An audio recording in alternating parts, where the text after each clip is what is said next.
தன்னையும் தன் கணவனையும் அவமானப்படுத்தி வீட்டை விட்டு துரத்திய மாமியாரின் முன்னால் வாழ்ந்து காட்ட வேண்டும் என்று தன் மனதிற்குள் சபதம் போட்டுக்கொண்டாள் வாசுகி. வாசுகியின் கணவன் ஆனந்த் ஒரு தனியார் தொழிற்சாலையில் 15,000 சம்பளத்தில் வேலை பார்ப்பவன். ஆனந்தின் தம்பிக்குத்தான் முதல் மரியாதை அவன் வீட்டில். ஆனந்தின் அம்மா ஆசிரியராக பணியாற்றியவள். மிகவும் கோபக்காரி, கௌரவம் நிறைய பார்ப்பவள். ஆனந்திற்கு படிப்பு சரியாக வராததால் அவன் மீது சிறு வயதில் இருந்தே ஒரு கோபத்தோடு தான் பார்த்து கொள்வாள் ஆனந்தின் அம்மா. தன் அம்மாவின் வார்த்தையை அவன் கொஞ்சமாக மட்டுமே கேட்பான். அதனால் அவன் அம்மாவிற்கு அவ்வளவாக அவனை பிடிக்காது. ஆனந்தின் தம்பி மாதம் 30,000 சம்பளம் வாங்குவதால் அவனைத்தான் ராஜ உபச்சாரம் செய்து பார்த்து கொள்வாள் அவனுடைய அம்மா. ஆனந்திற்கு கல்யாணமானதிலிருந்து வாசுகிதான் எல்லா வீட்டு வேலைகளையும் பார்த்து வந்தாள். இருந்தாலும் அவளுக்கு எந்த ஒரு மதிப்பும் மாமியாரிடம் கிடைக்கவில்லை. பெற்ற மகனையே பிடிக்காதவளுக்கு அவனுடைய மனைவியையா பிடிக்கப் போகிறது என்று நினைத்து தன் மனதை தேற்றிக்கொண்டு பொறுமையாகவே இருந்தாள் வாசுகி. சில மாதங்கள் கடந்தது. ஆனந்தின் தம்பிக்கும் திருமணம் முடிந்தது. 2-3 நாட்கள் தன் கணவனின் தம்பி மனைவி எந்த வேலையும் செய்யாமல் இருந்தாள். ஒரு வாரம் ஆன பிறகு வாசுகி சமையல் வேலையை செய்யச் சொல்லி அவளிடம் கேட்டாள். அப்போது அருகில் இருந்த அவளுடைய மாமியார், அடியே, அவளை ஏண்டி சமைக்க சொல்ற? அவ என்ன உன்ன மாதிரி 15,000 சம்பளம் வாங்குற புருஷனுக்கு வாக்கப்பட்டிருக்கா? 30,000 சம்பளம் வாங்குற என் சின்ன மகனுக்கு வாக்கப்பட்டிருக்கா? அவ சமைக்க மாட்டா, நீ தான் சமைக்கணும். போய் சீக்கிரம் சமையல் வேலையை பாரு, சும்மா நின்று நேரத்தை கடத்தாம என்று அவள் மாமியார் சொன்னதும் வாசுகி கோவப்பட்டு, எத்தனை ஆயிரம் சம்பளம் வாங்கினா என்னத்த? என் புருஷன் இந்த வீட்டுக்கு பணம் தராமலா இருக்காரு என்று தன் அத்தையிடம் கேட்டாள். அதற்கு அவள் அத்தை, ஆமாம், உன் புருஷன் கொடுக்குற காசுல தான் இந்த குடும்பம் பொழைச்சிக்கிட்டு இருக்கு. என் சின்ன பையன் எனக்கு பணத்தை அள்ளி தருவான், உன் புருஷன் கணக்கு பார்த்து தான் பணம் தருவான் என்று கிண்டலாக சொல்ல, அத்தை, என் புருஷன் தர்ற பணம் நாங்கள் 2 பேரும் மட்டும் சாப்பிட்றதுக்கு போதுமானது தான். உங்கள் சின்ன மகன் என் புருஷனை விட அதிக சம்பளம் வாங்கி வீட்டு செலவுக்கு கொடுத்தது போக மீதத்தை அவர் தானே வச்சுக்க போகிறாரு. என்னமோ எனக்கும் என் புருஷனுக்கும் அள்ளி தர்றது மாதிரி பேசுகிறீங்க. 30,000 சம்பளம் வாங்கினா பசிக்காதா, இல்லை சாப்பாடு தானா தட்டில் வந்துருமா? முடிவாக சொல்கிறேன், என்னால் இன்னைக்கு சமைக்க முடியாது. உங்கள் சின்ன மருமகளை சமைக்க சொல்லுங்க என்று ஒரே முடிவாக சொல்லிவிட்டு அவளுடைய அறைக்கு சென்று படுத்து கொண்டாள். நேற்று வந்த சின்ன மருமக முன்னாடி வாசுகி தன்னை இப்படி பேசிவிட்டாளே என அவமானமாக நினைத்த அவள் மாமியார் என்ன செய்வது என்று யோசிக்கும்போது தன் மூத்த மகனையும் அவன் மனைவி வாசுகியையும் இந்த வீட்டை விட்டு துரத்த வேண்டும் என்று முடிவு செய்தாள். அவள் திட்டமிட்டது போலவே தன் மூத்த மகன் ஆனந்தின் வருகைக்காக காத்திருந்தாள். ஆனந்த் வீட்டிற்குள் வந்ததும், டேய், உன் பொண்டாட்டி என்ன திமிரா பேசுறா? என்னைய மதிக்கவே மாட்றா. சமையல் செய்ய சொன்னா முடியாது போன்னு சொல்றா என தன் மகனிடம் கத்தினாள் ஆனந்தின் அம்மா. ஆனால் தன் மனைவி மேல் எந்த தவறும் இருக்காது என நம்பிய ஆனந்த், அவ சமைக்கலைன்னா என்ன, வீட்டில் நீயும் உன் சின்ன மருமகளும் இருக்கீங்கல்ல, சமைக்க வேண்டியது தானே என்று கேட்டதும், என்னது, நான் சமைக்கவா? என்னடா பொண்டாட்டிக்கு பணிஞ்சு பேசுறியா? பெத்தவளை விட பொண்டாட்டி உனக்கு முக்கியமானவளா போயிட்டாளா என ஆனந்தின் அம்மா கோபமாக கேட்க, ஐயையோ, என் அம்மான்னு உனக்கு ஞாபகம் இருக்கா? உனக்கு உன் சின்ன மகனைத்தானே பிடிக்கும், அவன் தான் 30,000 சம்பளம் வாங்குறான் என ஆனந்தும் கோபமாக பேசினான்.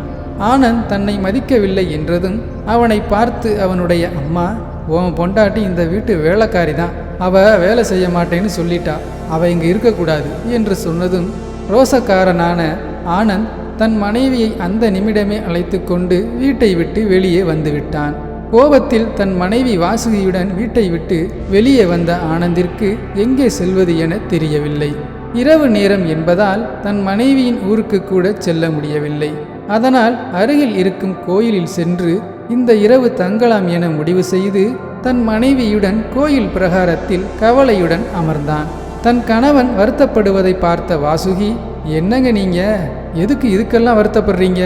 வாழ்க்கையில் இன்னும் நிறைய பார்க்க வேண்டியது இருக்கு என்று தன் கணவனை சமாதானம் செய்தாள். அன்று இரவு தூங்காமல் கோயில் பிரகாரத்தில் இருவரும் உட்கார்ந்திருந்தனர்.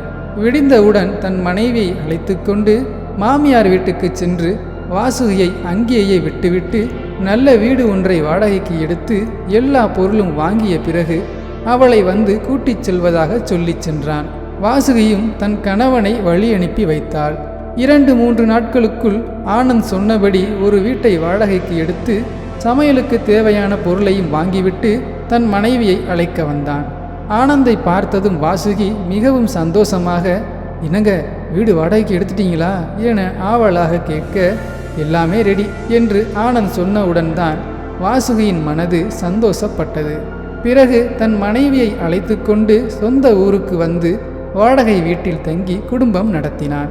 சில மாதங்களிலேயே வாசுகி கர்ப்பமானாள். ஆனந்த் அவன் அப்பா ஆகப் போவதை நினைத்து சந்தோஷப்பட்டான். அன்று அதிக சந்தோஷத்துடன் வேலை முடிந்து வீட்டுக்கு வரும்போது நடந்து வந்தான். அப்போது ஒரு கார் ஆக்சிடென்ட் ஆகி அதில் இருந்த நபர் உயிருக்கு போராடி கொண்டிருந்தார். அதை எல்லோரும் நின்று வேடிக்கை பார்த்து கொண்டிருந்தனர்.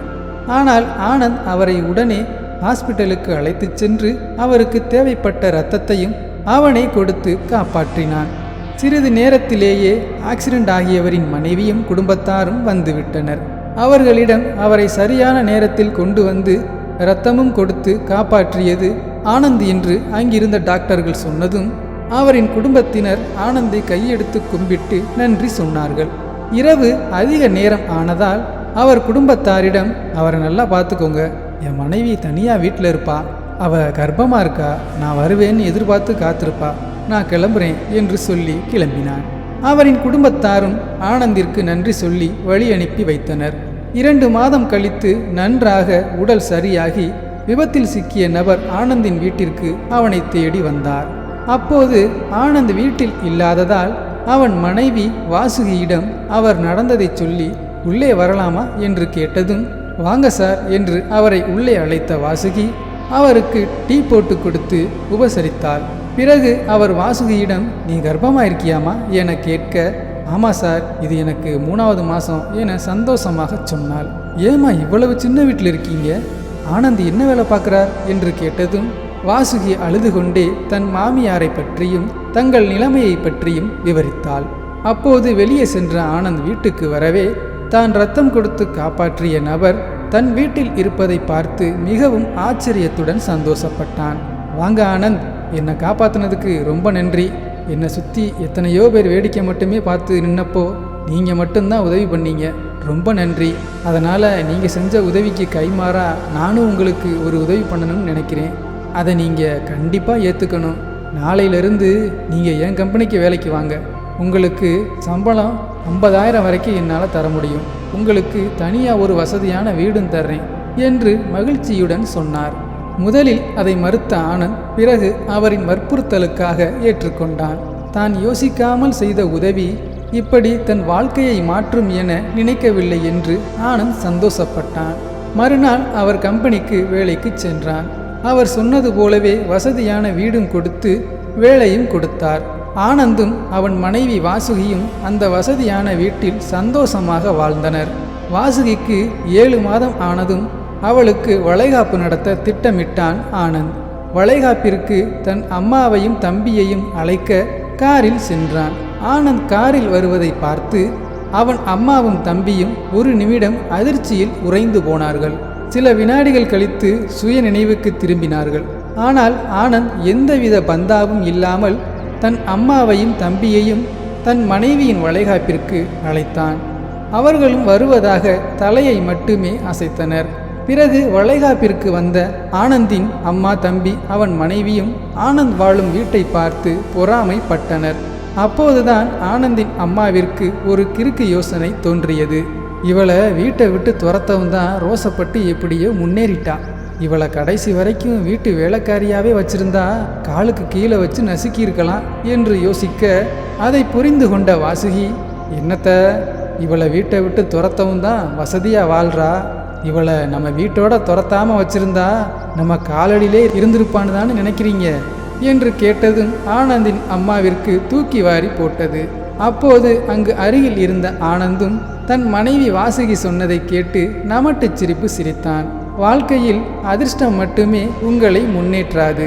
உங்கள் உழைப்பும் நல்ல மனதும் நேர்மையான எண்ணமும் இருந்தால் என்றாவது ஒரு நாள் உங்கள் வாழ்க்கை உயரும் இந்த கதை உங்களுக்கு பிடித்திருந்தால் தயவு செய்து சப்ஸ்கிரைப் பண்ணுங்க, சப்போர்ட் பண்ணுங்க. நன்றி.